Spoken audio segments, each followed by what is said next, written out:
सत श्री अकाल साथियों, एक बार फिर तो तुहाडा बहुत बहुत स्वागत है तुहाडे अपने यूट्यूब चैनल ते।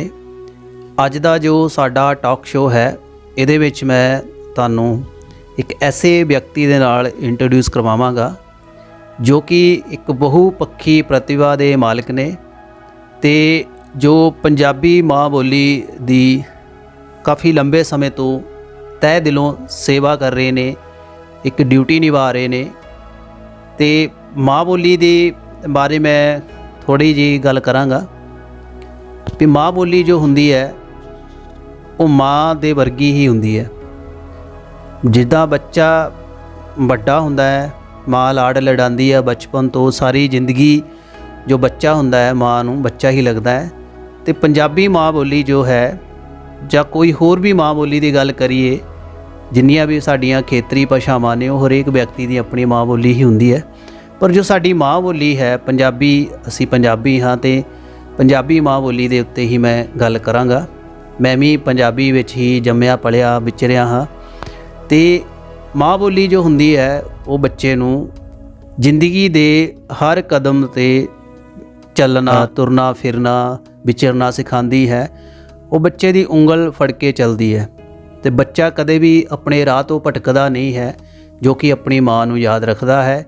इस तरह ही जो माँ बोली दे नाल जुड़िया रहता है, जो जमीन दे नाल जुड़िया रहता है, वो चाहे उहदे कदम जमीन ते जरूर होण पर उहदियां जो उडारियां हुंदियां ने वो दोस्तों वो शिखरां तो शिखरां तक जांदियां ने। वो बंदा जरूर जिंदगी दे विच बहुत ही मल्ला मारदा है, बहुत उपलब्धियां हासिल करता है। तो माँ बोली दा बहुत ज़्यादा रोल है हरेक व्यक्ति की जिंदगी दे विच। अज मैं दीपक भाटिया जी, जिन्हां नूं तुसीं दीपक हाजीपुरिया के नाम के नाल जानते हो, उन्हां दे नाल तुहानूं मैं इंट्रोड्यूस करवावांगा। सब तो पहले इन्हां तक अप्रोच करन दी गल करां तो सानूं काफ़ी जद्दोजहद करनी पई, क्योंकि इन्हां दा काफ़ी बिजी शेड्यूल है, काफ़ी बिजी व्यक्ति ने, रेडियो स्टेशन ते भी बोलते ने, अखबारां दे विच इन्हां दियां कवितावां गज़लां किसी विषय के उत्ते इन्हां दे लेख आंदे रहिंदे ने। ते दूरदर्शन जलंधर तक भी इन्हां दे गाने जो है उन्हां दियां गूंजां सुनाई दिंदियां ने। काफ़ी गाने इन्हां दे रिकॉर्ड होए ने, सभ्याचारक लिखते ने, रोमांटिक तो लैके उदासी तक हरेक तरह की शैली दे विच लिखण दे विच इन्हां नूं महारत हासिल है। तो बहुतियां गल्लां ना करदा होया मैं माइक जो है अज दे मेहमान नूं देना चाहांगा। तो उन्हां दे कोलों सब तो पहले असीं उन्हां दी विद्यक योग्यता के बारे जाणांगे, किस तरह उन्होंने अपनी पढ़ाई हासिल की है।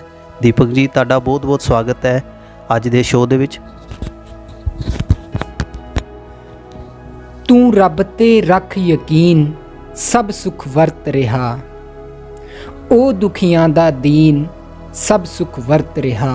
तू रब ते रख यकीन सब सुख वरत रिहा। सब तो पहला इस चैनल तो जिन्ने भी ਸਰੋਤੇ साड़ी इस गलबात नूं सुन रहे ने, सब तो पहला तो मेरे वालों आप सब नूं प्यार भरी सत श्री अकाल।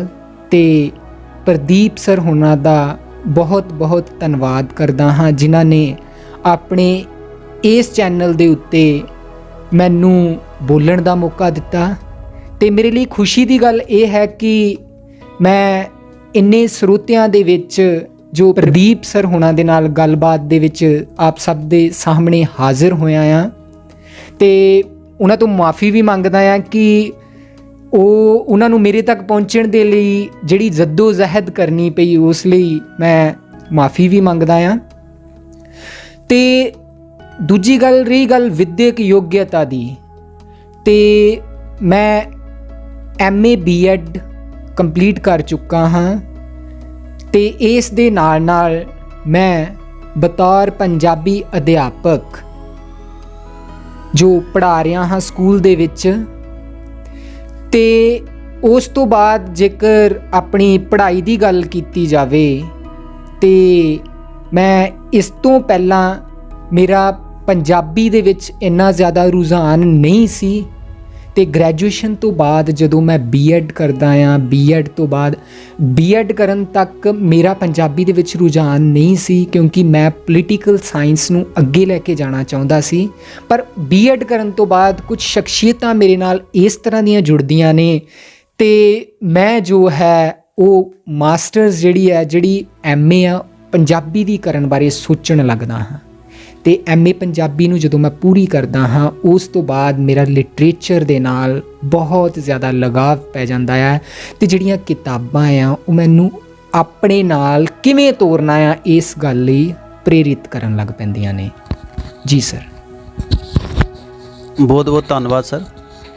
ਸਰ ਮੈਂ ਤੁਹਾਡੇ ਕੋਲੋਂ ਜਾਣਨਾ ਚਾਹਾਂਗਾ ਕਿ ਕਿਸ ਤਰ੍ਹਾਂ ਇੱਕ ਪੋਲੀਟੀਕਲ ਸਾਇੰਸ ਵਿੱਚ ਰੁਚੀ ਰੱਖਣ ਵਾਲਾ ਵਿਅਕਤੀ ਕਿਸ ਤਰ੍ਹਾਂ ਸਾਹਿਤ ਨਾਲ ਜੁੜਿਆ, ਕਿਉਂਕਿ ਕੋਈ ਨਾ ਕੋਈ ਜ਼ਿੰਦਗੀ ਦੇ ਵਿੱਚ ਇੱਕ ਮੋਟੀਵੇਸ਼ਨ ਮਿਲਦੀ ਹੈ ਇਨਸਾਨ ਦੇ ਨਾਲ। ਕੋਈ ਐਸਾ ਵਿਅਕਤੀ ਜੁੜਦਾ ਹੈ, ਚਾਹੇ ਉਹਦਾ ਆਪਣਾ ਹੋਵੇ, ਚਾਹੇ ਕੋਈ ਦੋਸਤ ਸੱਜਣ ਹੋਵੇ ਜਾਂ ਕੋਈ ਅਧਿਆਪਕ ਹੋਵੇ, ਜੋ ਕਿ ਉਹਨੂੰ ਇੱਕ ਦਿਸ਼ਾ ਨਿਰਦੇਸ਼ ਦੇ ਜਾਂਦਾ ਹੈ, ਜੋ ਕਿ ਉਹਦੀ ਪੂਰੀ ਜ਼ਿੰਦਗੀ ਨੂੰ ਹੀ ਬਦਲ ਦਿੰਦਾ ਹੈ। ਜੀ ਜੀ। ਤੇ ਕੋਈ ਐਸਾ ਵਿਅਕਤੀ ਜਿਸ ਨੇ ਤੁਹਾਨੂੰ ਪੋਲੀਟੀਕਲ ਸਾਇੰਸ ਤੋਂ ਲੈ ਕੇ ਪੰਜਾਬੀ ਮਾਂ ਬੋਲੀ ਵੱਲ ਪ੍ਰੇਰਿਆ, ਤੁਸੀਂ ਉਹਦੀ ਸੇਵਾ ਨਿਭਾ ਰਹੇ ਹੋ, ਉਹਦੇ ਬਾਰੇ ਸਾਨੂੰ ਦੱਸੋ। ਸਭ ਤੋਂ ਪਹਿਲਾਂ ਮੇਰੀ ਜ਼ਿੰਦਗੀ ਦਾ ਇਹ ਸਭ ਤੋਂ ਵੱਡਾ ਫੈਸਲਾ ਸੀ ਜਦੋਂ ਮੈਂ ਮਾਸਟਰਸ ਜਿਹੜੀ ਹੈ ਪੰਜਾਬੀ ਦੀ ਕਰਨ ਬਾਰੇ ਸੋਚਣ ਲੱਗਦਾ ਹਾਂ, ਕਿਉਂਕਿ ਗ੍ਰੈਜੂਏਸ਼ਨ ਦੇ ਵਿੱਚ ਮੈਂ ਜਿਸ ਸਬਜੈਕਟ ਨੂੰ ਪੜ੍ਹਿਆ ਨਹੀਂ ਹੈ, ਮੈਂ ਮਤਲਬ ਕੀ ਹੈ ਮੈਂ ਉਸ ਸਬਜੈਕਟ ਨੂੰ ਨਹੀਂ ਪੜ੍ਹਿਆ ਤੇ ਉਸ ਤੋਂ ਬਾਅਦ ਜਦੋਂ ਮੈਂ ਐਮਏ ਪੰਜਾਬੀ ਦੀ ਕਰਨ ਬਾਰੇ ਸੋਚਣ ਲੱਗਦਾ ਹਾਂ ਤਾਂ ਇਸ ਦੇ ਪਿੱਛੇ ਜਿਹੜੇ ਕੰਮ ਕਰਦੇ ਆ ਮੇਰੇ ਅਧਿਆਪਕ, ਉਹਨਾਂ ਦਾ ਬਹੁਤ ਵੱਡਾ ਯੋਗਦਾਨ ਰਿਹਾ ਮੇਰੇ ਲਈ। ਸੋ ਕਹਿ ਸਕਦੇ ਹਾਂ ਆਪਾਂ ਕਿ ਮੇਰੇ ਹਰਿਆਣਾ ਕਾਲਜ GDSD ਕਾਲਜ ਤੋਂ ਮੈਂ ਗ੍ਰੈਜੂਏਸ਼ਨ ਕੰਪਲੀਟ ਕੀਤੀ। ਉਸ ਸਮੇਂ ਦੌਰਾਨ ਮੇਰੇ ਅਧਿਆਪਕ ਇਸ ਤਰ੍ਹਾਂ ਦੇ ਮੇਰੇ ਨਾਲ ਜਿਹੜੇ ਆ ਉਹ ਜੁੜਦੇ ਆ, ਜਾਂ ਮੈਂ ਉਹਨਾਂ ਨੂੰ ਆਪਣੇ ਨਾਲ ਜੋੜਨ ਦੀ ਕੋਸ਼ਿਸ਼ ਕਰਦਾ ਹਾਂ, ਜਾਂ ਉਹ ਮੈਨੂੰ ਆਪਣੇ ਸਬਜੈਕਟ ਦੇ ਨਾਲ ਇੰਨਾ ਕੁ ਜ਼ਿਆਦਾ ਲੈ ਜਾਂਦੇ ਆ ਕਿ ਮੇਰਾ ਪਿਆਰ ਸਿਰਫ ਉਸ ਸਬਜੈਕਟ ਦੇ ਪ੍ਰਤੀ ਨਹੀਂ, ਉਹਨਾਂ ਦੇ ਨਾਲ ਵੀ ਬਹੁਤ ਜ਼ਿਆਦਾ ਵੱਧ ਜਾਂਦਾ। ਉਸ ਲਗਾਵ ਦੇ ਵਧਣ ਦੇ ਕਰਕੇ ਜਦੋਂ ਮੈਂ ਆਪਣੀ ਬੀਐਡ ਕਰਨ ਲੱਗਦਾ ਆ, ਜਦੋਂ ਮੈਂ ਬੀਐਡ ਦੇ ਵਿੱਚ ਜਾਂਦਾ ਆ ਤੇ ਮੇਰੇ ਅਧਿਆਪਕ ਜਿਹੜੇ ਮੈਡਮ ਨੀਲਮ ਜੀ, ਉਹ ਮੇਰੀਆਂ ਕੁਛ ਇੱਕ ਰਚਨਾਵਾਂ ਨੂੰ, ਜੋ ਮਤਲਬ ਕਿ ਮੈਂ ਅੱਜ ਜਦੋਂ ਉਹਨਾਂ ਰਚਨਾਵਾਂ ਨੂੰ ਪੜ੍ਹਦਾ ਆ ਨਾ ਤੇ ਮੈਨੂੰ ਲੱਗਦਾ ਹੈ ਕਿ ਇਸ ਦੇ ਵਿੱਚ ਇੰਨੀ ਜ਼ਿਆਦਾ ਕੁਝ ਖਾਸ ਚੀਜ਼ ਨਹੀਂ ਹੈ, ਪਰ ਮੈਡਮ ਹੁਣਾਂ ਨੇ ਉਹਨਾਂ ਰਚਨਾਵਾਂ ਨੂੰ ਬਾਰ-ਬਾਰ ਮੇਰੇ ਕੋਲੋਂ ਸੁਣਨਾ, ਮਤਲਬ ਕੀ ਹੈ ਕਿ ਮੈਨੂੰ ਪੋਲਿਸ਼ ਕਰਨਾ।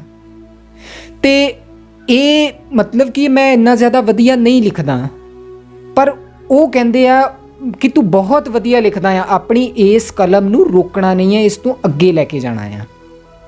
ਤੇ ਜਦੋਂ ਮੇਰੀ ਬੀਐਡ ਕੰਪਲੀਟ ਹੋ ਜਾਂਦੀ ਹੈ, ਫਿਰ ਮੈਂ ਸੋਚਦਾ ਹਾਂ ਕਿ ਹਾਂ ਮੈਂ ਮਾਸਟਰਸ ਜਿਹੜੀ ਹੈ ਉਹ ਪੰਜਾਬੀ ਦੇ ਵਿੱਚ ਹੀ ਕਰਾਂਗਾ। ਫਿਰ ਮੈਂ DAV ਕਾਲਜ ਦਸੂਆ, ਕਿ ਮੈਂ ਕਹਿੰਦਾ ਹਾਂ ਕਿ ਮੇਰੀ ਜ਼ਿੰਦਗੀ ਦਾ ਇੱਕ ਸਭ ਤੋਂ ਵੱਡਾ ਮੋੜ ਆਉਂਦਾ ਆ ਜਦੋਂ ਮੈਂ ਲਿਟਰੇਚਰ ਨੂੰ ਬਹੁਤ ਗਹਿਰਾਈ ਨਾਲ ਪੜ੍ਹਨਾ ਸ਼ੁਰੂ ਕਰਦਾ ਹਾਂ। ਮੈਂ ਲਾਇਬ੍ਰੇਰੀਆਂ ਵਿੱਚ ਘੁੰਮਣਾ ਸ਼ੁਰੂ ਕਰਦਾ ਹਾਂ, ਕਿਉਂਕਿ ਇਸ ਤੋਂ ਪਹਿਲਾਂ ਮੈਂ ਲਾਇਬ੍ਰੇਰੀਆਂ ਵਿੱਚ ਨਹੀਂ ਜਾਂਦਾ ਸੀ, ਜਿਨ੍ਹਾਂ ਦੇ ਲਈ ਮੈਂ ਸਮਝਦਾ ਹਾਂ Harjeet Pali sir, doctor Sheetal sir, madam Navedika ji, ਬਹੁਤ ਵੱਡਾ ਯੋਗਦਾਨ ਰਿਹਾ ਇਹਨਾਂ ਦਾ। HC Sharma sir, madam Sukhwinder ji, ਇਹਨਾਂ ਨੇ ਹਮੇਸ਼ਾ ਮੈਨੂੰ ਇਸੇ ਗੱਲ ਲਈ ਪ੍ਰੇਰਿਤ ਕਰਨਾ ਕਿ ਨਹੀਂ ਪੁੱਤਰ, ਲਿਖਣ ਦੇ ਨਾਲੋਂ ਪੜ੍ਹਨਾ ਬਹੁਤ ਜ਼ਰੂਰੀ ਹੈ। ਜਿਹੜੇ ਬੱਚੇ ਪੜ੍ਹਦੇ ਨਹੀਂ ਸਿਰਫ ਲਿਖਦੇ ਆ, ਉਹਨਾਂ ਦੀਆਂ ਰਚਨਾਵਾਂ ਸਿਰਫ ਘਰ ਤੋਂ ਵਿਹੜੇ ਤੱਕ ਆ ਸਕਦੀਆਂ, ਵਿਹੜੇ ਤੋਂ ਮੁਹੱਲੇ ਤੱਕ ਆ ਸਕਦੀਆਂ ਆ, ਪਰ ਇਸ ਤੋਂ ਵੱਡਾ ਸਫ਼ਰ ਉਹ ਤੈਅ ਨਹੀਂ ਕਰ ਸਕਦੀਆਂ, ਕਿਉਂਕਿ ਉਹਨਾਂ ਰਚਨਾਵਾਂ ਦੇ ਵਿੱਚ ਜੋ ਵੀ ਆਪਾਂ ਚੀਜ਼ਾਂ ਵਰਤਦੇ ਹਾਂ, ਸ਼ਬਦਾਵਲੀ ਹੋ ਗਈ, ਬਿੰਬ ਅਲੰਕਾਰ, ਜੋ ਵੀ ਕਹਿਣ ਦਾ ਤਰੀਕਾ, ਉਹ ਜ਼ਿਆਦਾ ਵਜ਼ਨ ਨਹੀਂ ਰਖਾਉਂਦਾ। ਸੋ ਇਸ ਲਈ ਪੜ੍ਹਨਾ ਬਹੁਤ ਜ਼ਰੂਰੀ ਹੈ।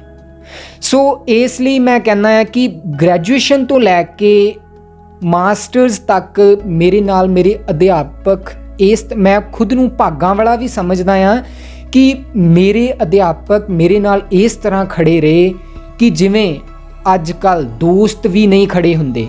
ਹਰ ਮੁਸੀਬਤ ਤੇ ਹਰ ਔਖੇ ਸਮੇਂ ਦੇ ਉੱਤੇ ਮੇਰੇ ਨਾਲ ਮੇਰੀ ਸਾਹਿਤਕ ਸਰਗਰਮੀਆਂ ਦੇ ਵਿੱਚ ਮੈਨੂੰ ਮਾਸਟਰਸ ਦੇ ਦੌਰਾਨ ਉਹਨਾਂ ਨੇ ਕਈ ਥਾਵਾਂ 'ਤੇ ਘੁੰਮਣ ਦਾ ਮੌਕਾ ਦਿੱਤਾ। ਕਿਤੇ ਵੀ ਕਿਤਾਬ ਮੇਲਾ ਲੱਗਣਾ ਹਮੇਸ਼ਾ ਪ੍ਰੇਰਿਤ ਕਰਨਾ ਕਿ ਨਹੀਂ ਬੇਟਾ ਇਸ ਕਿਤਾਬ ਮੇਲੇ ਦੇ ਵਿੱਚ ਜ਼ਰੂਰ ਜਾਣਾ ਚਾਹੀਦਾ ਹੈ। ਸੋ ਇਸ ਸਮੇਂ ਦੌਰਾਨ ਮੈਂ ਪੁਸਤਕ ਮੇਲਿਆਂ ਦੇ ਵਿੱਚ ਜਾਣਾ ਸ਼ੁਰੂ ਕਰਦਾ ਹਾਂ।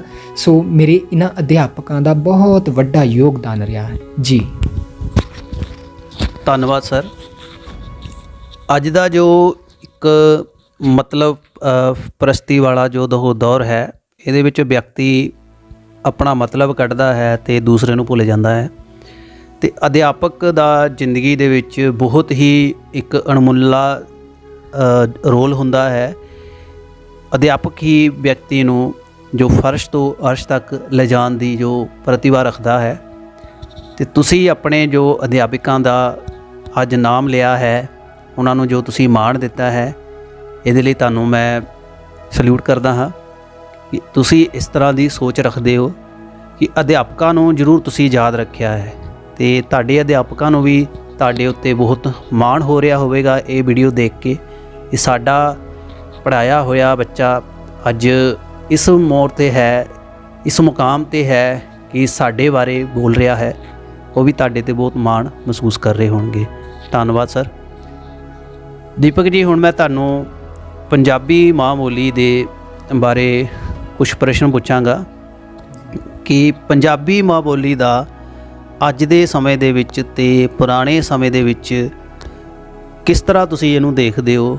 ਕਿਸ ਤਰ੍ਹਾਂ ਇਹਦਾ ਮਿਆਰ ਹੈ? ਮਿਆਰ ਨੂੰ ਉੱਪਰ ਲੈ ਜਾਇਆ ਗਿਆ ਹੈ ਜਾਂ ਮਿਆਰ ਅਧਵਾਟੇ ਛੱਡਿਆ ਗਿਆ ਹੈ ਜਾਂ ਮਿਆਰ ਉੱਥੇ ਹੀ ਖੜ੍ਹਾ ਹੈ?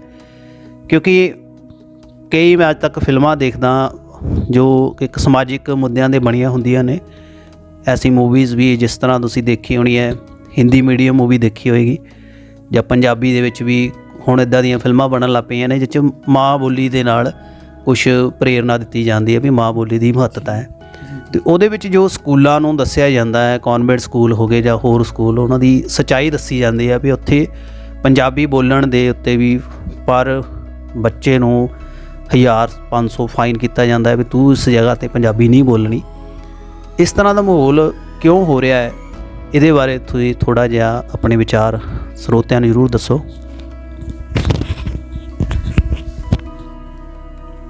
ਅੱਜ ਦੇ ਸਮੇਂ ਦੀ ਜੋ ਮੁੱਖ ਮੰਗ ਹੈ ਉਹ ਹੈ ਅੰਗਰੇਜ਼ੀ ਭਾਸ਼ਾ ਦੇ ਖੇਤਰ ਵਿੱਚ। ਆਪਾਂ ਗੱਲ ਕਰੀਏ, ਜੋ ਸਕੂਲ ਕਹਿੰਦੇ ਨੇ ਕਿ ਅੰਗਰੇਜ਼ੀ ਬਹੁਤ ਜ਼ਿਆਦਾ ਉੱਪਰ ਵਾਲੀ ਲੈਂਗੁਏਜ ਹੈ ਜਾਂ ਹੋਰ ਭਾਸ਼ਾਵਾਂ ਨੂੰ ਨੀਵਾਂ ਦਿਖਾਇਆ ਜਾ ਰਿਹਾ। ਸੋ ਮੈਂ ਵੱਡੇ ਤੌਰ 'ਤੇ ਹਮੇਸ਼ਾ ਕਲਾਸਾਂ ਦੇ ਵਿੱਚ ਵੀ ਮੈਂ ਜਦੋਂ ਵੀ ਕਿਤੇ ਲੈਕਚਰ ਕਰਦਾ ਹਾਂ ਤਾਂ ਮੈਂ ਸਭ ਤੋਂ ਪਹਿਲੀ ਗੱਲ ਇਹੀ ਕਹਿਣਾ ਹੁੰਦਾ, ਜਦੋਂ 1 2 10 50 ਬੰਦੇ ਇੱਕ ਭਾਸ਼ਾ ਦਾ ਪ੍ਰਯੋਗ ਨਹੀਂ ਕਰਦੇ ਤੇ ਉਹ ਇਹ ਗੱਲ ਬਿਲਕੁਲ ਨਾ ਜਾਣਨ ਕਿ ਭਾਸ਼ਾ ਮਰ ਰਹੀ ਹੈ। ਭਾਸ਼ਾ ਕਦੀ ਵੀ ਨਹੀਂ ਮਰਦੀ। ਭਾਸ਼ਾ ਸਿਰਫ ਜੀਣ ਲਈ ਬਣੀ ਹੈ। ਇਹ ਯੁਗਾਂ ਯੁਗਾਂ ਤੱਕ ਜਿੰਦੀ ਹੈ। ਭਾਸ਼ਾ ਮਰਦੀ ਨਹੀਂ ਹੁੰਦੀ। 1 2 50 100 ਬੰਦੇ ਦੇ ਨਾ ਬੋਲਣ ਦੇ ਨਾਲ ਭਾਸ਼ਾ ਕਦੇ ਵੀ ਮਰਦੀ ਨਹੀਂ ਹੈ। ਸੋ ਮੁੱਖ ਤੌਰ 'ਤੇ ਜੋ ਮੇਨ ਗੱਲ ਆ ਉਹ ਹੈ ਵਿਚਾਰ। ਸਾਡੇ ਅੰਦਰ ਥਾਟ ਕਿਵੇਂ ਦਾ ਕ੍ਰੀਏਟ ਹੋ ਰਿਹਾ। ਸੋ ਆਪਾਂ ਦੇਖਦੇ ਹਾਂ ਕਿ ਕਈ ਵਾਰ ਮੰਨ ਲੈਂਦੇ ਹਾਂ ਕਿ ਸਮੇਂ ਦੀ ਮੰਗ ਹੈ ਅੰਗਰੇਜ਼ੀ ਨੂੰ ਕਹਿੰਦੇ ਹਾਂ ਕਿ ਆਪਾਂ ਬਹੁਤ ਜ਼ਿਆਦਾ ਤਬਕਾ ਜਿਹੜਾ ਆ ਉਹ ਬੋਲਦਾ ਜਾਂ ਜਾਣਦਾ ਆ। ਬਹੁਤ ਵਧੀਆ ਗੱਲ ਆ। ਜਾਣੋ, ਬੋਲੋ, ਪੜ੍ਹੋ। ਜਿੰਨੀਆਂ ਵੀ ਭਾਸ਼ਾਵਾਂ ਸਿੱਖੋਗੇ ਯੈਸ ਸਿੱਖੋ ਤੁਸੀਂ, ਕਿਉਂਕਿ ਉਸ ਦੇ ਨਾਲ ਤੁਹਾਡੀ ਜਿਹੜੀ ਆ ਨੌਲੇਜ ਹੋਰ ਜ਼ਿਆਦਾ ਵਧੇਗੀ। ਪਰ ਜੇਕਰ ਤੁਸੀਂ ਕਹਿ ਦਈਏ ਕਿ ਪੰਜਾਬੀ ਨਾਲੋਂ ਹਿੰਦੀ ਵਧੀਆ ਹੈ ਜਾਂ ਹਿੰਦੀ ਨਾਲੋਂ ਪੰਜਾਬੀ ਵਧੀਆ ਆ, ਇਹ ਚੰਗੀ ਗੱਲ ਨਹੀਂ ਹੋਏਗੀ।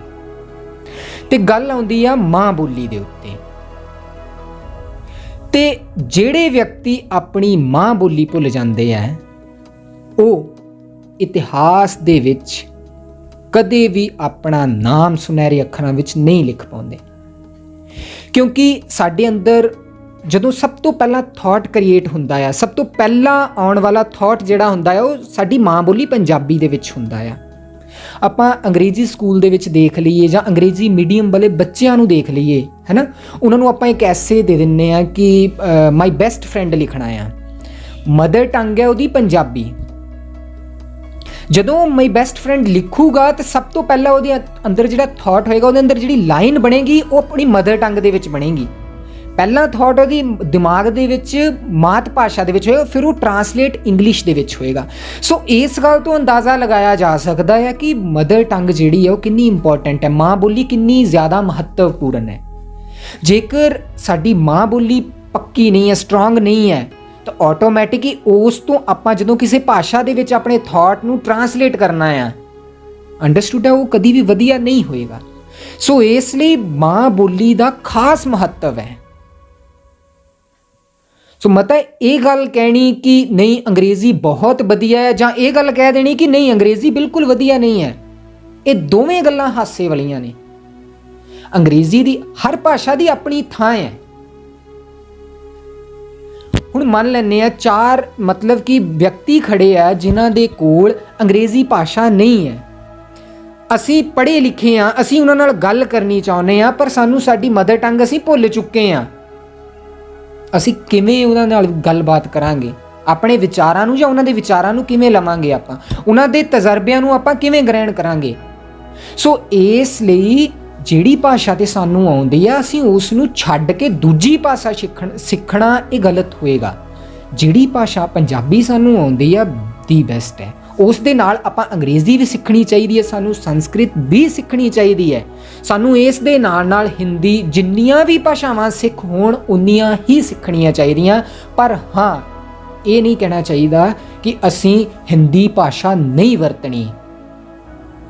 ਹੁਣ ਜਿਹੜੇ ਪਹਾੜੀ ਲੋਕ ਆ, ਜੇਕਰ ਉਹ ਕਹਿ ਦੇਣ ਕਿ ਸਾਡੀ ਮਦਰ ਟੰਗ ਮੰਨ ਲਓ ਪਹਾੜੀ ਹੈ, ਅਸੀਂ ਉਹ ਪਹਾੜੀ ਭਾਸ਼ਾ ਨਹੀਂ ਬੋਲਣੀ, ਤੇ ਗਲਤ ਹੋਏਗਾ, ਕਿਉਂਕਿ ਮਦਰ ਟੰਗ ਕਦੀ ਵੀ ਛੱਡਣੀ ਨਹੀਂ ਚਾਹੀਦੀ।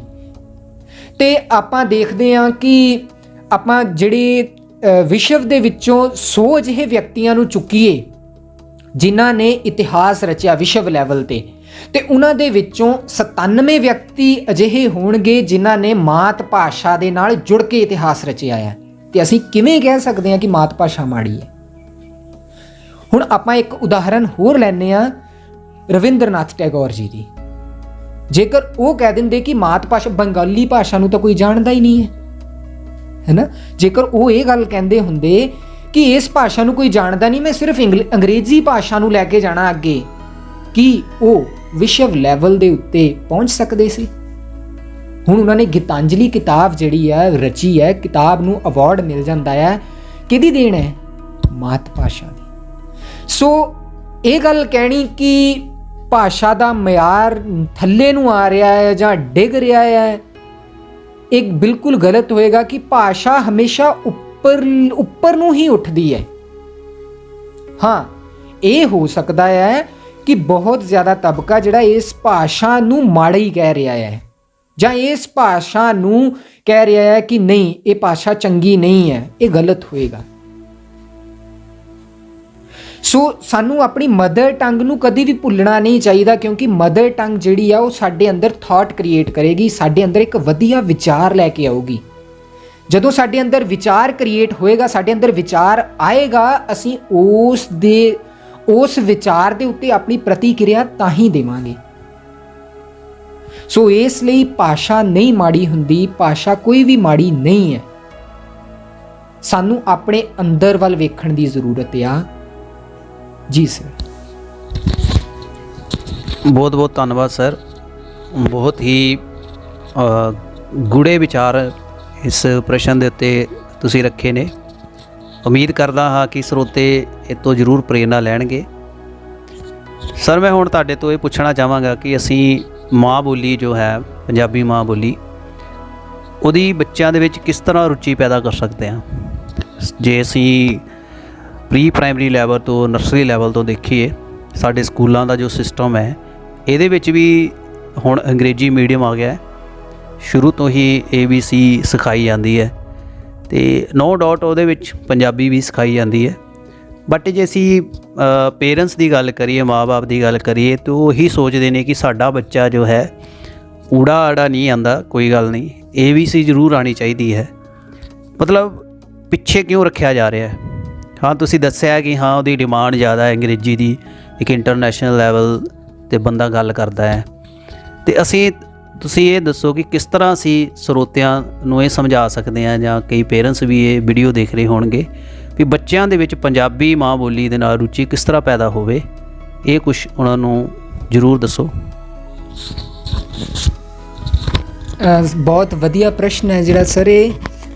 ਜਿਵੇਂ ਇਸ ਪ੍ਰਸ਼ਨ ਦੇ ਵਿੱਚ ਪੁੱਛਿਆ ਗਿਆ ਹੈ ਕਿ ਮਾਤ ਭਾਸ਼ਾ, ਸੋ ਇਸ ਦੀਆਂ ਪਹਿਲੀਆਂ ਜਿਹੜੇ ਦੋ ਸ਼ਬਦ ਹੈ ਉਹਨਾਂ ਦੇ ਵਿੱਚ ਹੀ ਉੱਤਰ ਲੁਕਿਆ ਹੋਇਆ ਹੈ। ਮਾਤ ਭਾਸ਼ਾ, ਮਾਂ ਬੋਲੀ।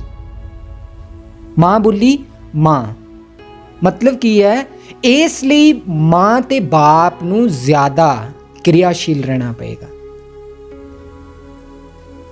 ਸਾਡਾ ਜਿਹੜਾ ਹੈ ਬੱਚੇ ਪ੍ਰਤੀ ਇਹ ਨਹੀਂ ਹੋਣਾ ਚਾਹੀਦਾ ਕਿ ਨਹੀਂ ਇਹ ਪੰਜਾਬੀ ਭਾਸ਼ਾ ਆ, ਨਹੀਂ। ਪੰਜਾਬੀ ਸਿਰਫ ਉਹ ਪੰਜਾਬੀ ਭਾਸ਼ਾ ਨਹੀਂ ਹੈ, ਉਹ ਮਾਤ ਭਾਸ਼ਾ ਹੈ, ਮਾਂ ਬੋਲੀ, ਮਦਰ ਟੰਗ ਹੈ।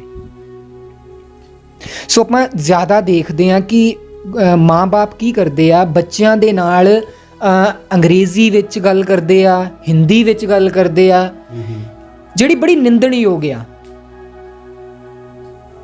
ਸੋ ਬੱਚੇ ਨੂੰ ਜਿਹੜੀ ਇੱਕ ਭਾਸ਼ਾ ਤੇ ਮਾਂ ਸਿਖਾ ਰਹੀ ਹੈ, ਜੇਕਰ ਮਾਂ ਵੀ ਉਹ ਭਾਸ਼ਾ ਨਹੀਂ ਸਿਖਾ ਰਹੀ, ਬੱਚਾ ਦੋ ਭਾਸ਼ਾਵਾਂ ਤੇ ਸਕੂਲੇ ਸਿੱਖ ਹੀ ਰਿਹਾ ਹੈ, ਸਕੂਲ ਤੋਂ ਸਿੱਖ ਰਿਹਾ ਹੈ। ਅੰਗਰੇਜ਼ੀ ਵੀ ਸਕੂਲ ਤੋਂ ਸਿੱਖ ਰਿਹਾ ਹੈ, ਹਿੰਦੀ ਵੀ ਸਕੂਲ ਤੋਂ ਸਿੱਖ ਰਿਹਾ। ਜਿਵੇਂ ਆਪਾਂ ਕਿਹਾ ਹੈ ਕਿ ਪੰਜਾਬੀ ਦਾ ਮਿਆਰ ਜਿਹੜਾ ਹੈ ਉਹ ਨੀਚੇ ਡਿੱਗ ਰਿਹਾ ਹੈ ਨਾ। ਸੋ ਇਸ ਲਈ ਜ਼ਿੰਮੇਵਾਰ ਪੂਰੇ ਤੌਰ ਤੇ ਮਾਂ-ਬਾਪ ਜਾਂ ਪਰਿਵਾਰ ਹੋ ਸਕਦਾ ਹੈ, ਕਿਉਂਕਿ ਉਸਨੇ ਇੱਕ ਭਾਸ਼ਾ ਜਿਹੜੀ ਮਾਂ-ਬਾਪ ਜਾਂ ਆਪਣੇ ਪਰਿਵਾਰ ਤੋਂ ਸਿੱਖਣੀ ਹੈ, ਹਾਂਜੀ, ਉਹ ਨਹੀਂ ਸਿਖਾ ਰਹੇ ਹੈ ਨਾ। ਜਿਹੜੀ ਇੱਕ ਭਾਸ਼ਾ ਜਿਹੜੀ ਉਹਨੇ ਹੱਸਦਿਆਂ ਖੇਡਦਿਆਂ ਨੇ ਸਿੱਖਣੀ ਹੈ, ਉਹ ਭਾਸ਼ਾ ਮਾਂ-ਬਾਪ ਨਹੀਂ ਸਿਖਾ ਰਹੇ। ਦੋ ਭਾਸ਼ਾਵਾਂ ਤੇ ਆਰਾਮ ਨਾਲ ਸਕੂਲੋਂ ਸਿੱਖ ਰਿਹਾ ਹੈ ਬੱਚਾ। ਇਸ ਨਾਲ ਮਿਆਰ ਵੀ ਡਿੱਗ ਰਿਹਾ ਹੈ, ਬੱਚੇ ਦੀ ਮਾਨਸਿਕ ਜਿਹੜਾ ਪੱਧਰ ਹੈ ਉਹ ਵੀ ਬਹੁਤਾ ਜ਼ਿਆਦਾ ਉੱਪਰ ਨਹੀਂ ਜਾ ਰਿਹਾ, ਉਸ ਦੇ ਸੋਚਣ ਦਾ ਤਰੀਕਾ। ਕਿਉਂਕਿ ਮਦਰ ਟੰਗ ਦੇ ਵਿੱਚ ਬੱਚੇ ਨੇ ਜਿਸ ਤਰ੍ਹਾਂ ਸੋਚਣਾ ਹੈ ਉਸ ਤਰ੍ਹਾਂ ਉਹ ਬਗਾਨੀਆਂ ਭਾਸ਼ਾਵਾਂ ਦੇ ਵਿੱਚ ਨਹੀਂ ਸੋਚ ਸਕਦਾ, ਅੰਗਰੇਜ਼ੀ ਦੇ ਵਿੱਚ ਉਸ ਤਰ੍ਹਾਂ ਨਹੀਂ ਸੋਚ ਸਕਦਾ। ਸੋ ਇਸ ਲਈ ਮਾਂ-ਬਾਪ ਨੂੰ, ਪਰਿਵਾਰ ਨੂੰ ਜੋ ਗੱਲਾਂ, ਜੋ ਦਾ ਪੇਚ ਉਸਨੇ ਆਪਣੇ ਦਾਦਾ ਜੀ ਕੋਲ ਸਿੱਖਣੇ ਆ, ਕੀ ਉਹ ਇੱਕ ਟੀਚਰ ਸਿਖਾ ਸਕਦਾ ਹੈ? ਕਦੇ ਵੀ ਨਹੀਂ ਸਿਖਾ ਸਕਦਾ। ਸੋ ਇਸ ਲਈ ਮਾਂ-ਬਾਪ ਨੂੰ ਚਾਹੀਦਾ ਹੈ ਕਿ ਆਪਣੇ ਬੱਚਿਆਂ ਦੇ ਨਾਲ ਹਿੰਦੀ, ਅੰਗਰੇਜ਼ੀ ਠੀਕ ਹੈ ਉਹ ਸਕੂਲ ਤੋਂ ਸਿੱਖ ਰਿਹਾ ਹੈ, ਬਹੁਤ ਵਧੀਆ ਚੱਲ ਰਿਹਾ ਹੈ, ਆਪਣੀ ਮਾਤ ਭਾਸ਼ਾ ਨੂੰ ਉਹ ਹੋਰ ਜ਼ਿਆਦਾ ਪਕੇਰਾ ਕਰੇ। ਇਸ ਦੇ ਲਈ ਪਰਿਵਾਰ ਨੂੰ ਸੋਚਣਾ ਚਾਹੀਦਾ ਹੈ। ਉਸਨੇ ਜਿਹੜੀ ਭਾਸ਼ਾ ਸੁਸਾਇਟੀ ਦੇ ਕੋਲੋਂ ਸਿੱਖਣੀ ਹੈ, ਉਹ ਭਾਸ਼ਾ ਸੁਸਾਇਟੀ ਨੂੰ ਮਤਲਬ ਕੀ ਕਰ ਰਿਹਾ, ਬੱਚੇ ਨੂੰ ਵਰਜਿਤ ਕੀਤਾ ਜਾ ਰਿਹਾ ਕਿ ਨਹੀਂ ਇਸ ਦੇ ਨਾਲ ਹਿੰਦੀ 'ਚ ਗੱਲ ਕਰਨੀ ਜਾਂ ਇਸ ਨਾਲ ਸਿਰਫ ਅੰਗਰੇਜ਼ੀ 'ਚ ਗੱਲ ਕਰਨੀ ਆ।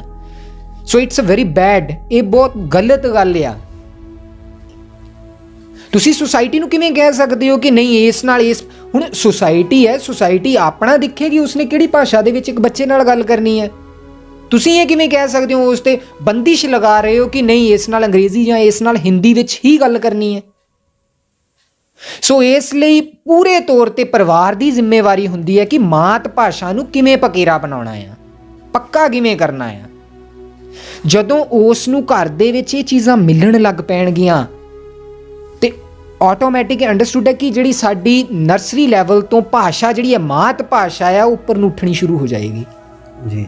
ਜਦੋਂ ਮਾਤ ਭਾਸ਼ਾ ਉੱਪਰ ਨੂੰ ਉੱਠੀ, ਆਟੋਮੈਟਿਕ ਹੀ ਜਿਹੜੀਆਂ ਬਾਕੀ ਭਾਸ਼ਾਵਾਂ ਆ ਉਸ ਦੇ ਵਿੱਚ ਬੱਚਾ ਰੁਚੀ ਲੈਣੀ ਸ਼ੁਰੂ ਕਰ ਦੇਗਾ।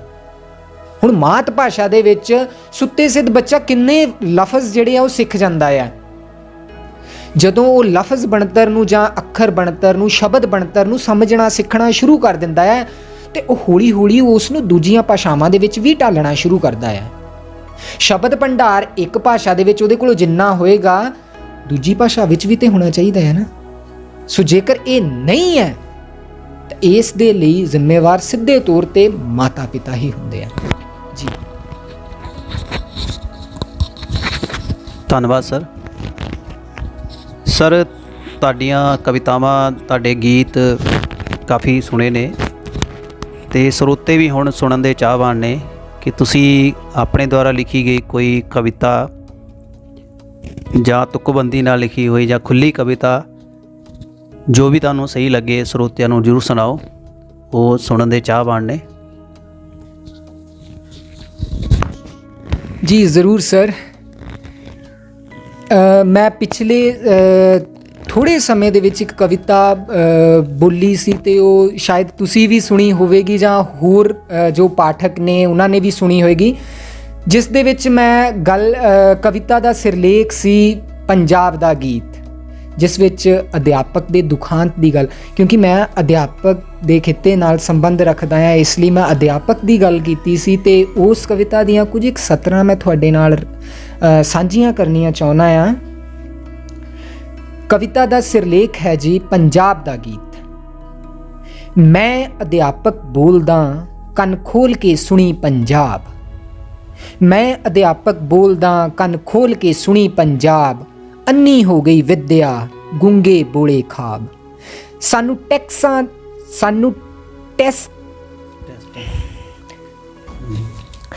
ਟੈਸਟਾਂ ਦੇ ਵਿੱਚ ਜਕੜਿਆ, ਅਸੀਂ ਕਿਸ ਤੇ ਕਰੀਏ ਮਾਣ, ਪਾਠਕ ਪੜ੍ਹਨਾ ਭੁੱਲ ਗਏ ਸਾਨੂੰ ਮਾਪੇ ਪੈਂਦੇ ਖਾਣ, ਨਾ ਅੰਗੂਠਾ ਮੰਗਿਆ ਨਾ ਅਸੀਂ ਮੰਗੀ ਜਾਨ, ਹੱਕ ਜਦੋਂ ਵੀ ਮੰਗੀਏ ਡਾਂਗਾਂ ਨਾਲ ਪੱਗਾਂ ਢਾਣ, ਲੀਡਰ ਵੋਟਾਂ ਲੈਣ ਲਈ ਵੰਡਦੇ ਖੂਬ ਸ਼ਰਾਬ, ਮੈਂ ਅਧਿਆਪਕ ਬੋਲਦਾ ਕੰਨ ਖੋਲ ਕੇ ਸੁਣੀ ਪੰਜਾਬ, ਮੈਂ ਅਧਿਆਪਕ ਬੋਲਦਾ। ਸੋ ਇਸ ਕਵਿਤਾ ਵਿੱਚ ਮੈਂ ਅਧਿਆਪਕ ਦੀ ਗੱਲ ਕੀਤੀ ਹੈ ਕਿ ਇੱਕ ਅਧਿਆਪਕ ਜਿਹੜਾ ਆ ਉਹ ਸੁਤੰਤਰਤਾ ਮੰਗਦਾ ਆ, ਕਿਉਂਕਿ ਹੁਣ ਜੇਕਰ ਮੈਂ ਅਧਿਆਪਕ ਹਾਂ, ਮੈਂ ਖੇਤਾਂ ਦੇ ਵਿੱਚ ਕਿਸਾਨ ਨੂੰ ਜਾ ਕੇ ਕਹਾਂ ਕਿ ਨਹੀਂ ਕਣਕ ਦੀ ਜਗ੍ਹਾ ਤੂੰ ਇਸ ਵਿੱਚ ਝੋਨਾ ਬੀਜਣਾ ਸ਼ੁਰੂ ਕਰ ਦੇ, ਪਰ ਨਹੀਂ, ਕਿ ਇਹ ਕਿਸਾਨ ਨੂੰ ਪਤਾ ਹੈ ਕਿ ਝੋਨਾ ਨਹੀਂ ਹੋਏਗਾ ਕਿਉਂਕਿ ਉਸ ਵਿੱਚ ਤੇ ਪਨੀਰੀ ਲੱਗਦੀ ਹੈ ਨਾ। ਸੋ ਮੈਂ ਇਸ ਕਵਿਤਾ ਦੇ ਦੁਆਰਾ ਇੱਕ ਜਿਹੜਾ ਆ ਅਸਿੱਧੇ ਤੌਰ ਦੇ ਉੱਤੇ ਜਿਹੜੇ ਪੇਰੈਂਟਸ ਹੈ ਉਹਨਾਂ ਨਾਲ ਵੀ ਇਹ ਗੱਲ ਕੀਤੀ ਸੀ ਕਿ ਅਧਿਆਪਕ ਦੇ ਉੱਤੇ ਸੁੱਟਿਆ ਜਾਵੇ ਕਿ ਉਹ ਬੱਚਿਆਂ ਨੂੰ ਕਿਸ ਤਰ੍ਹਾਂ ਪੜ੍ਹਾਉਣਗੇ, ਮਤਲਬ ਕੀ ਹੈ ਉਹਨਾਂ ਨੂੰ ਸਿਖਾਇਆ ਨਾ ਜਾਵੇ। ਸੋ ਕੁਝ ਇੱਕ ਮੇਰੇ ਗਿਲੇ ਜਿਹੜੇ ਆ ਸਰਕਾਰਾਂ ਨਾਲ ਵੀ ਸੀ, ਅਤੇ ਸੋ ਇਸ ਕਵਿਤਾ ਨੂੰ ਅੱਗੇ ਹੋਰ ਜ਼ਿਆਦਾ ਸੁਣਨ ਦੇ ਲਈ ਮੈਂ ਆਪਣੇ ਚੈਨਲ ਦੇ ਉੱਤੇ ਵੀ ਸ਼ਾਇਦ ਅਪਡੇਟ ਕੀਤੀ ਸੀ ਅਤੇ ਤੁਸੀਂ ਸੁਣੀ ਵੀ ਹੋਵੇਗੀ।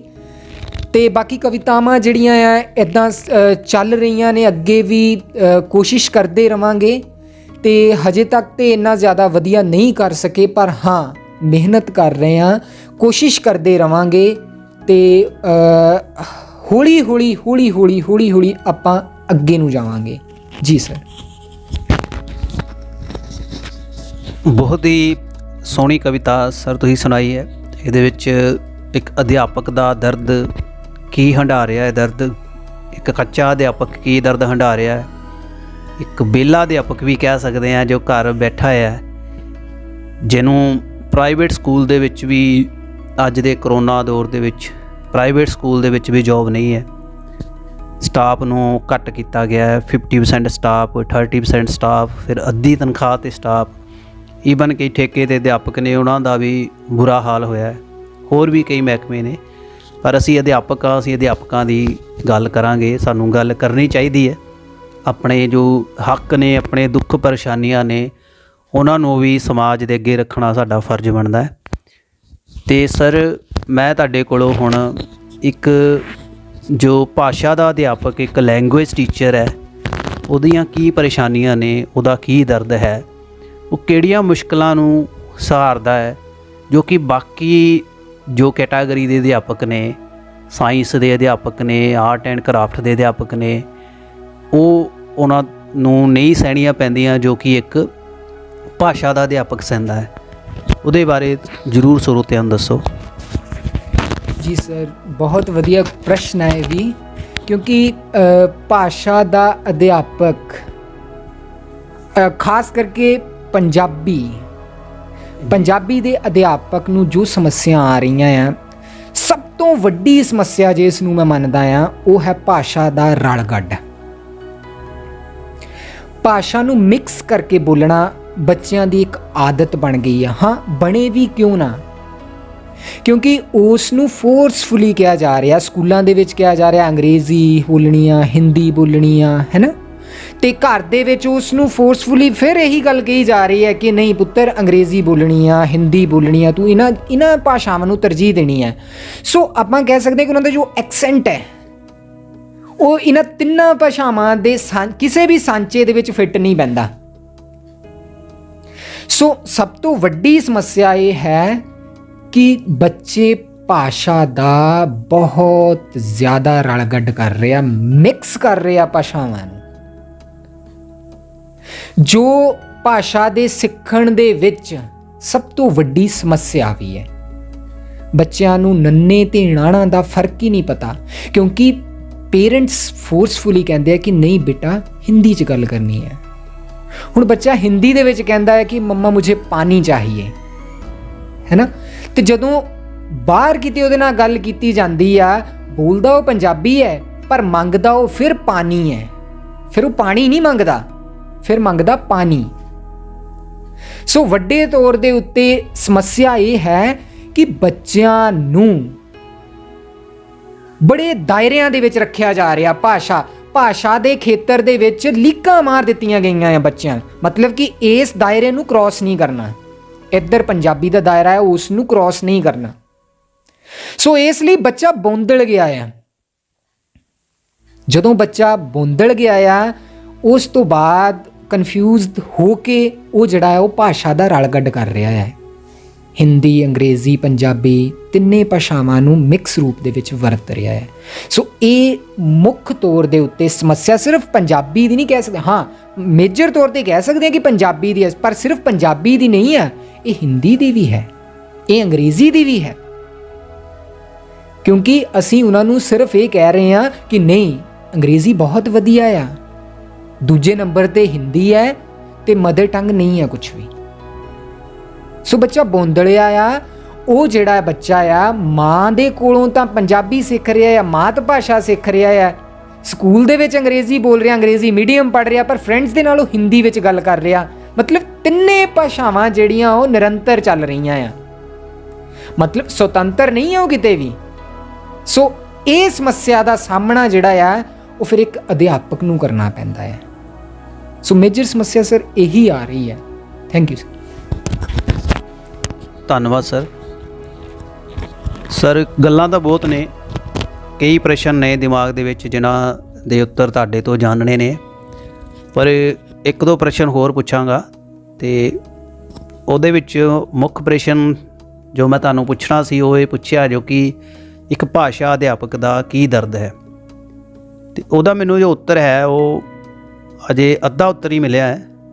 ਮੈਂ ਜੇ ਦੁਬਾਰਾ ਹੀ ਇਹ ਪ੍ਰਸ਼ਨ ਰੱਖਾਂਗਾ ਜਾਂ ਮੈਂ ਹੁਣ ਪ੍ਰਸ਼ਨ ਦੇ ਵਿੱਚ ਕੁਝ ਹੋਰ ਪ੍ਰਸ਼ਨ ਨੂੰ ਐਡ ਕਰਨ ਦੀ ਕੋਸ਼ਿਸ਼ ਕਰਾਂਗਾ ਕਿ ਭਾਸ਼ਾ ਅਧਿਆਪਕ ਤਾਂ ਜਾਂ ਸਾਇੰਸ ਅਧਿਆਪਕ, ਬੇਰੁਜ਼ਗਾਰੀ ਦੇ ਮਾਮਲੇ ਦੇ ਵਿੱਚ ਜੋ ਭਾਸ਼ਾ ਅਧਿਆਪਕ ਹੈ ਉਹ ਕਿੱਥੇ ਹੈ ਅਤੇ ਰੁਜ਼ਗਾਰ ਦੇ ਮਾਮਲੇ ਵਿੱਚ ਸਾਇੰਸ ਅਧਿਆਪਕ ਕਿੱਥੇ ਹੈ, ਸਮਾਜ ਦੇ ਵਿੱਚ ਉਹ ਕਿਹੜੀਆਂ ਮੁਸ਼ਕਲਾਂ ਨੂੰ ਸਹਿੰਦਾ ਹੈ, ਜਾਂ B.Ed ਕਰਕੇ ਟੈਟ ਪਾਸ ਕਰਕੇ ਅਧਿਆਪਕ ਹੋਰ ਕਿੱਤਿਆਂ ਵੱਲ ਜਾਣ ਦਾ ਵੀ ਸੋਚਦਾ ਹੈ।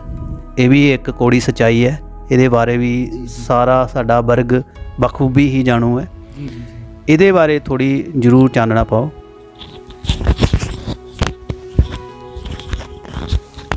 ਇਸ ਪ੍ਰਸ਼ਨ ਦਾ ਉੱਤਰ ਜੋ ਇਸ ਪ੍ਰਸ਼ਨ ਦੇ ਨਾਲ ਸਾਡਾ ਹਰ ਪੜ੍ਹਿਆ ਲਿਖਿਆ ਨੌਜਵਾਨ ਜੂਝ ਰਿਹਾ ਹੈ। ਸੋ ਲਿਟਰੇਚਰ ਵਾਲੇ ਜਿਹੜੇ ਹੈ, ਪੜ੍ਹਿਆ ਲਿਖਿਆ ਲਿਟਰੇਚਰ ਵਾਲਾ ਜੋ ਲਿਟਰੇਚਰ ਪੜ੍ਹ ਰਿਹਾ ਹੈ ਜਾਂ ਮਾਸਟਰਸ ਕਰ ਰਿਹਾ, ਉਹ ਇਸ ਪ੍ਰਸ਼ਨ ਦੇ ਨਾਲ ਜ਼ਿਆਦਾ ਜੂਝ ਰਿਹਾ ਹੈ। ਸੋ ਇਸ ਲਈ ਸਿੱਧੇ ਤੌਰ 'ਤੇ ਸਰਕਾਰਾਂ ਵੀ ਜ਼ਿੰਮੇਵਾਰ ਨੇ।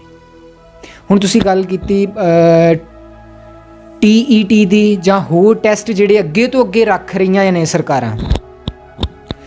ਜਦੋਂ ਅਸੀਂ ਫਸਟ ਕਲਾਸ ਦੇ ਵਿੱਚ ਹੁੰਦੇ ਹਾਂ, ਉਦੋਂ ਸਾਨੂੰ ਫਸਟ ਕਲਾਸ ਦਾ ਫਾਈਨਲ ਪੇਪਰ ਦਿੱਤਾ ਜਾਂਦਾ, ਉਸ ਤੋਂ ਬਾਅਦ ਸਾਨੂੰ ਸੈਕਿੰਡ ਕਲਾਸ ਵਿੱਚ ਇੰਟਰ ਕਰਨ ਦਿੱਤਾ ਜਾਂਦਾ ਹੈ। ਤੁਸੀਂ ਸੁਣਿਆ ਵੀ ਹੋਵੇਗਾ ਕਿ ਕਈ ਬੱਚੇ 4th ਚੋਂ 5th ਚੋਂ 6th ਚੋਂ ਜਿਹੜੇ ਹੈ ਉਹ ਬੱਚੇ ਜਿਹੜੇ ਆ ਫੇਲ ਕਰ ਦਿੱਤੇ ਜਾਂਦੇ ਹੈ, ਕਿਉਂਕਿ ਉਹ ਉਸ ਕਲਾਸ ਦੀਆਂ ਜੋ ਵੀ ਦਾਇਰਾ ਹੁੰਦਾ ਹੈ ਉਸ ਦੇ ਅੰਦਰ ਰਹਿ ਜਾਂਦੇ ਹੈ।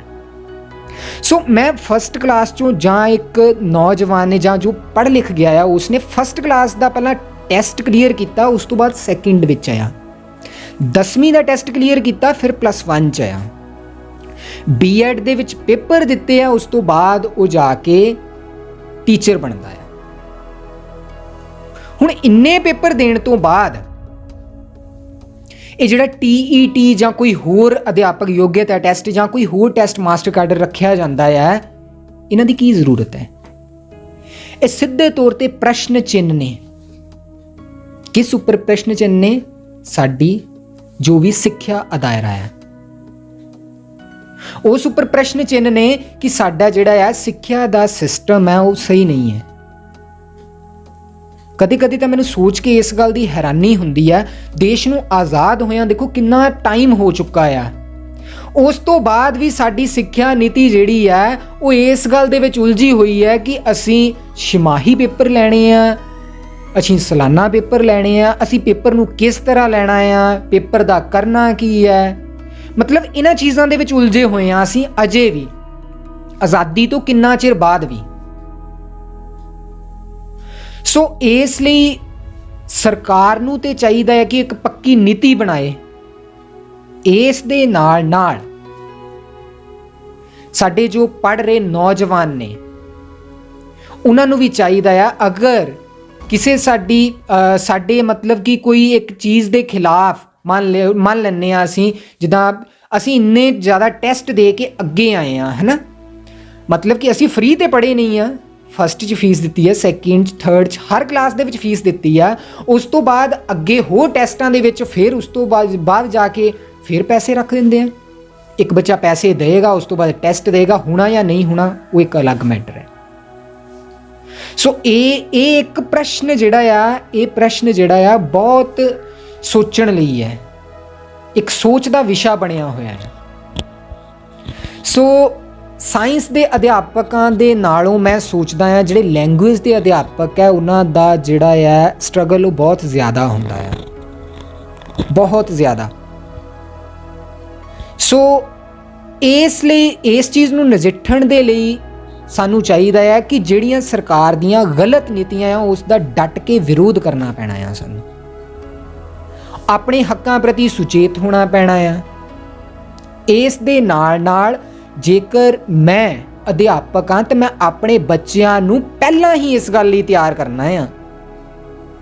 ਜੇਕਰ ਮੈਂ ਆਪਣੇ ਬੱਚਿਆਂ ਨੂੰ ਇਸ ਗੱਲ ਲਈ ਤਿਆਰ ਨਹੀਂ ਕਰਦਾ ਤੇ ਕਿਤੇ ਨਾ ਕਿਤੇ ਮੈਂ ਵੀ ਜ਼ਿੰਮੇਵਾਰ ਹਾਂ ਇਸ ਚੀਜ਼ ਦੀ।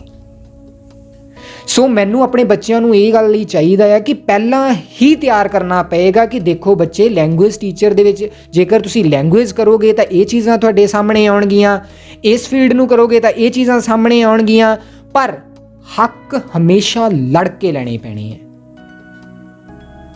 ਸਰਕਾਰਾਂ ਕੀ ਕਰ ਰਹੀਆਂ ਨੇ ਇਹ ਸਾਡੇ ਸਾਰਿਆਂ ਦੇ ਸਾਹਮਣੇ ਹੈ। ਸੋ ਸਾਨੂੰ ਬਾਕੀ ਜੋ ਸਾਡੇ ਅਧਿਆਪਕ ਸਾਥੀ ਨੇ ਜਾਂ ਸਾਡੇ ਜੋ ਵੀ ਅੱਗੇ ਸਾਡੇ ਤੋਂ ਲੰਘ ਚੁੱਕੇ ਨੇ, ਹਮੇਸ਼ਾ ਉਹਨਾਂ ਦੇ ਟੱਚ ਵਿੱਚ ਰਹਿਣਾ ਪੈਣਾ ਹੈ। ਉਹਨਾਂ ਦੇ ਜਿਹੜੇ ਨਿੱਜੀ ਤਜਰਬੇ ਹੈ ਉਹਨਾਂ ਨੂੰ ਸਾਨੂੰ ਸਮਝਣਾ ਪੈਣਾ ਹੈ। ਤੇ ਨਾਕਾਮਯਾਬੀ, ਜੇਕਰ ਸਾਡੇ ਸਾਹਮਣੇ ਨਾਕਾਮਯਾਬੀ ਆਉਂਦੀ ਆ ਉਸ ਦਾ ਮਤਲਬ ਇਹ ਨਹੀਂ ਹੈ ਕਿ ਅਸੀਂ ਘਰ ਦੇ ਵਿੱਚ ਬਹਿ ਜਾਣਾ ਆ, ਨਹੀਂ। ਮਤਲਬ ਅਸੀਂ ਦੇਖਦੇ ਹਾਂ ਕਿ ਅੱਜ ਕੱਲ੍ਹ ਦੇਖਦੇ ਹਾਂ ਕਿ ਮੰਨ ਲਓ ਕਿ 1 ਜਾਂ 2 ਟੈਸਟ ਦੇ ਵਿੱਚੋਂ ਇੱਕ ਪੜ੍ਹਿਆ ਲਿਖਿਆ ਨੌਜਵਾਨ ਨਾਕਾਮਯਾਬ ਹੋ ਜਾਂਦਾ ਹੈ ਜਾਂ ਉਸ ਨੂੰ ਅਚੀਵਮੈਂਟ ਨਹੀਂ ਮਿਲਦੀ ਤੇ ਉਹ ਕਹਿੰਦਾ ਕਿ ਨਹੀਂ, ਖਤਮ ਹੋ ਗਿਆ ਸਾਰਾ ਕੁਝ। ਇੱਦਾਂ ਦਾ ਕੁਝ ਨਹੀਂ ਹੈ। ਬਹੁਤ ਵਾਰ ਡਿੱਗਣ ਤੋਂ ਬਾਅਦ ਇੱਕ ਤੇਜ਼ ਤਰਾਕ ਜਿਹੜਾ ਦੌੜਾਕ ਹੈ ਉਹ ਜਿੱਤ ਪ੍ਰਾਪਤ ਕਰਦਾ ਹੈ। ਤਾਂ ਕੀ ਹੋਇਆ, ਜੇ ਹਾਲਾਤ ਸਾਡੇ ਪੱਖ ਦੇ ਵਿੱਚ ਨਹੀਂ ਹੈ ਪਰ ਅਸੀਂ ਲੜਾਂਗੇ ਸਾਥੀ, ਅਸੀਂ ਲੜਾਂਗੇ ਕਿਉਂਕਿ ਅਸੀਂ ਹਿੰਮਤ ਰੱਖਦੇ ਹਾਂ, ਕਿਉਂਕਿ ਅਸੀਂ ਹਾਲਾਤਾਂ ਦੇ ਨਾਲ ਲੜੇ ਹਾਂ, ਇਸ ਲਈ ਸਾਨੂੰ ਲੜਨਾ ਪੈਣਾ ਹੈ।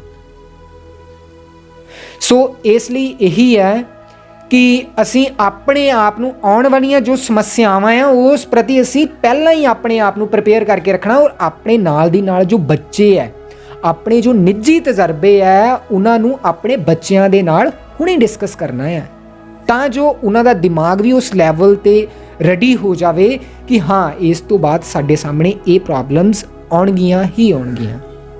ਜੀ ਸਰ, ਬਹੁਤ ਬਹੁਤ ਧੰਨਵਾਦ ਸਰ।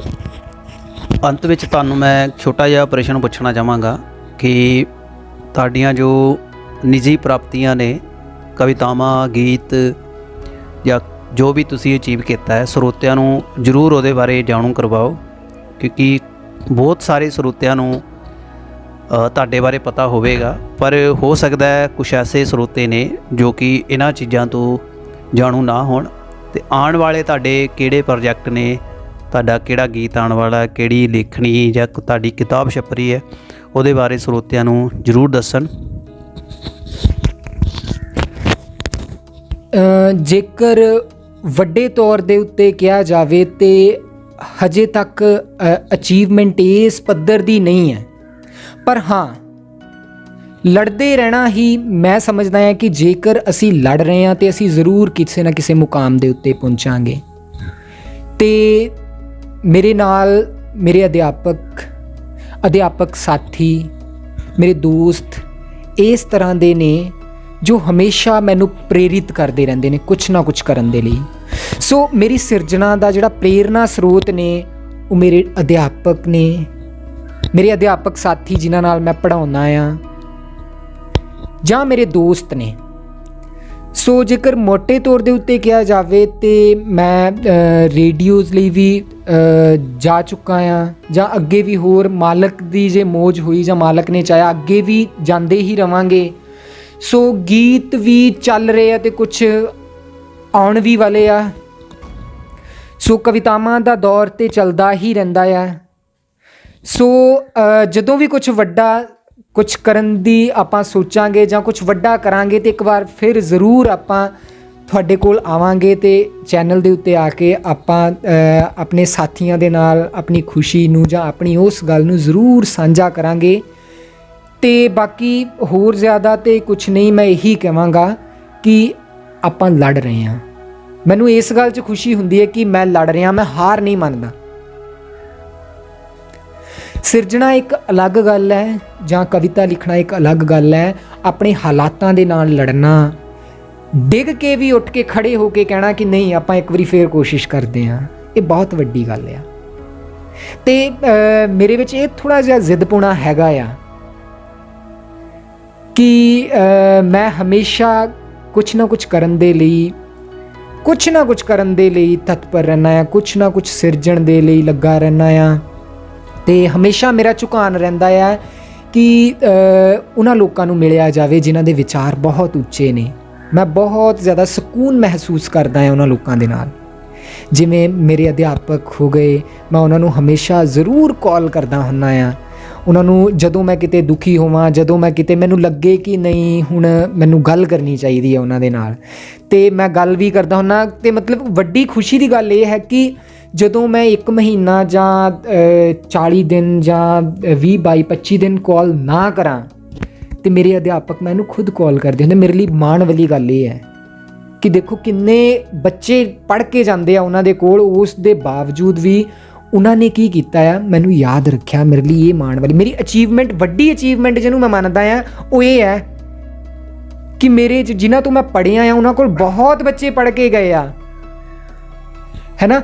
ਤੇ ਉਹ ਅਧਿਆਪਕ ਜੇਕਰ ਮੈਂ 20-25 ਦਿਨ ਉਹਨਾਂ ਨੂੰ ਕਾਲ ਨਹੀਂ ਨਾ ਕਰਦਾ ਜਾਂ ਮੈਸੇਜ ਨਹੀਂ ਕਰਦਾ ਤੇ ਉਹਨਾਂ ਦੀ ਮੈਨੂੰ ਕਾਲ ਆ ਜਾਂਦੀ। ਮੇਰੀ ਅਚੀਵਮੈਂਟ ਇਹ ਹੈ। ਸੋ ਜੋ ਵੀ ਸੰਸਕਾਰ ਨੇ ਮੈਂ ਬੱਚਿਆਂ ਨੂੰ ਦੇ ਰਿਹਾ ਹਾਂ ਅੱਗੇ, ਕੋਸ਼ਿਸ਼ ਇਹ ਹੁੰਦੀ ਹੈ ਕਿ ਨੈਤਿਕ ਸਿੱਖਿਆ ਦੀ ਦਈਏ। ਮਤਲਬ ਮੇਰੇ ਵਿੱਚ ਕੁਝ ਵੀ ਨਹੀਂ ਹੈ। ਜੇ ਇਹ ਕਹਿ ਦਿੱਤਾ ਜਾਵੇ ਨਾ ਕਿ ਮੈਂ ਮਤਲਬ ਕਿ ਬੱਚਿਆਂ ਨੂੰ ਨੈਤਿਕ ਸਿੱਖਿਆ ਦੇ ਰਿਹਾ ਜਾਂ ਕੁਝ ਨਹੀਂ, ਮੇਰੇ ਵਿੱਚ ਕੁਝ ਨਹੀਂ ਹੈ। ਮੇਰੇ ਅਧਿਆਪਕਾਂ ਨੇ ਜੋ ਮੈਨੂੰ ਦਿੱਤਾ ਹੈ ਮੈਂ ਉਹ ਅੱਗੇ ਬੱਚਿਆਂ ਨੂੰ ਦੇ ਰਿਹਾ ਹਾਂ। ਮੈਂ ਸਿਰਫ ਇੱਕ ਪੁਲ ਦਾ ਕੰਮ ਕਰ ਰਿਹਾ ਹਾਂ। ਸੰਸਕਾਰ ਜਿਹੜੇ ਮੇਰੇ ਅਧਿਆਪਕਾਂ ਨੇ ਮੈਨੂੰ ਦਿੱਤੇ ਹੈ ਉਹ ਮੈਂ ਬੱਚਿਆਂ ਨੂੰ ਦੇ ਰਿਹਾ ਹਾਂ। ਇਸ ਤੋਂ ਵੱਧ ਕੇ ਕੁਝ ਵੀ ਨਹੀਂ ਹੈ। ਤੇ ਅਚੀਵਮੈਂਟ ਵਿੱਚ ਵੱਡੇ ਤੌਰ ਤੇ ਮੈਂ ਇਹੀ ਕਹਾਂਗਾ ਕਿ ਮੇਰੇ ਅਧਿਆਪਕ ਮੈਨੂੰ ਅਜੇ ਵੀ ਪਹਿਚਾਣਦੇ ਹੈ। ਅਗਰ ਮੈਂ ਕਿਤੇ ਖੜਾ ਹੋਵਾਂਗਾ, ਲਾਗਿਓਂ ਗੱਡੀ ਦੇ ਉੱਤੇ ਲੰਘ ਰਿਹਾ ਤੇ ਗੱਡੀ ਰੋਕ ਲੈਂਦੇ ਆ, ਮੇਰੀ ਅਚੀਵਮੈਂਟ ਹੈ। ਅਗਰ ਮੈਂ ਕਿਸੇ ਕਾਲਜ ਦੇ ਵਿੱਚ ਜਾਣਾ ਆ ਤੇ ਮੈਨੂੰ ਆਵਾਜ਼ ਮਾਰ ਕੇ ਬੁਲਾ ਲੈਂਦੇ ਆਪਣੇ ਕੋਲ, ਇਹ ਮੇਰੀ ਅਚੀਵਮੈਂਟ ਹੈ। ਸੋ ਸਿਰਜਣਾ ਦਾ ਦੌਰ ਜਿਹੜਾ ਉਹ ਚੱਲਦਾ ਰਹੇਗਾ। ਵੱਡੀ ਗੱਲ ਹੈ ਸਿੱਖਣ ਦੀ। ਸਿੱਖਣ ਦੇ ਲਈ ਹਮੇਸ਼ਾ ਪ੍ਰੇਰਨਾ ਸਰੋਤ ਮੇਰੇ ਤੋਂ ਜਿਹੜੇ ਅਗੇਰੇ ਮੇਰੇ ਸਾਥੀ ਰਹੇ ਆ, ਮੇਰੇ ਅਧਿਆਪਕ ਸਾਥੀ ਰਹੇ ਆ, ਮੇਰੇ ਪ੍ਰੋਫੈਸਰ ਸਾਹਿਬਾਨ ਰਹੇ ਨੇ, ਮੈਂ ਉਹਨਾਂ ਤੋਂ ਹਮੇਸ਼ਾ ਸਿੱਖਦਾ ਰਹਿਣਾ ਹੈ ਤੇ ਸਿੱਖਣਾ ਜਿਹੜਾ ਆ ਉਹ ਜੇ ਜਾਰੀ ਹੈ। ਜੀ ਸਰ, ਬਹੁਤ ਬਹੁਤ ਧੰਨਵਾਦ ਸਰ। ਤੁਸੀਂ ਆਪਣਾ ਕੀਮਤੀ ਸਮਾਂ, ਰੁਝੇਵਿਆਂ ਭਰਾ ਸਮਾਂ ਕੱਢ ਕੇ ਉਹਦੇ ਫਿਰ ਵੀ ਸਾਨੂੰ ਆਪਣਾ ਸਮਾਂ ਦਿੱਤਾ ਹੈ, ਸਾਡੇ ਨਾਲ ਆਪਣੇ ਵਿਚਾਰ ਪੇਸ਼ ਕੀਤੇ ਨੇ। ਤੇ ਤੁਹਾਡੇ ਨਾਲ ਗੱਲ ਕਰਕੇ, ਤੁਹਾਡੇ ਵਿਚਾਰ ਸੁਣ ਕੇ ਕਾਫੀ ਜ਼ਿਆਦਾ ਮਾਣ ਮਹਿਸੂਸ ਹੋ ਰਿਹਾ ਹੈ, ਕਾਫੀ ਕੁਝ ਸਿੱਖਣ ਨੂੰ ਤੁਹਾਡੇ ਤੋਂ ਮਿਲਿਆ ਹੈ। ਤੇ ਉਮੀਦ ਕਰਦਾ ਹੈ ਕਿ ਇਸ ਵੀਡੀਓ ਨੂੰ ਦੇਖਣ ਵਾਲੇ ਸਾਰੇ ਸਰੋਤੇ ਜ਼ਰੂਰ ਤੁਹਾਡੇ ਤੋਂ ਕੁਛ ਨਾ ਕੁਛ ਜ਼ਰੂਰ ਸਿੱਖਣਗੇ। ਤੇ ਪੰਜਾਬੀ ਭਾਸ਼ਾ, ਪੰਜਾਬੀ ਮਾਂ ਬੋਲੀ ਦੇ ਜੋ ਪ੍ਰੇਮੀ ਨੇ, ਪਿਆਰ ਕਰਨ ਵਾਲੇ ਨੇ, ਉਹ ਆਉਣ ਵਾਲੀਆਂ ਸਰਦੀਆਂ ਜੋ ਗਤੀਵਿਧੀਆਂ ਨੇ, ਜੋ ਉਹਨਾਂ ਦੇ ਪ੍ਰਾਪਤੀਆਂ ਨੇ, ਉਹਨਾਂ ਨੂੰ ਵੀ ਜਾਣ ਸਕਦੇ ਨੇ, ਉਹਨਾਂ ਦਾ ਆਨੰਦ ਮਾਣ ਸਕਦੇ ਨੇ। ਉਹਨਾਂ ਦਾ ਆਪਣਾ YouTube ਚੈਨਲ ਹੈ, ਉਹਦੇ ਉੱਤੇ ਤੁਸੀਂ ਵਿਜ਼ਿਟ ਕਰ ਸਕਦੇ ਹੋ।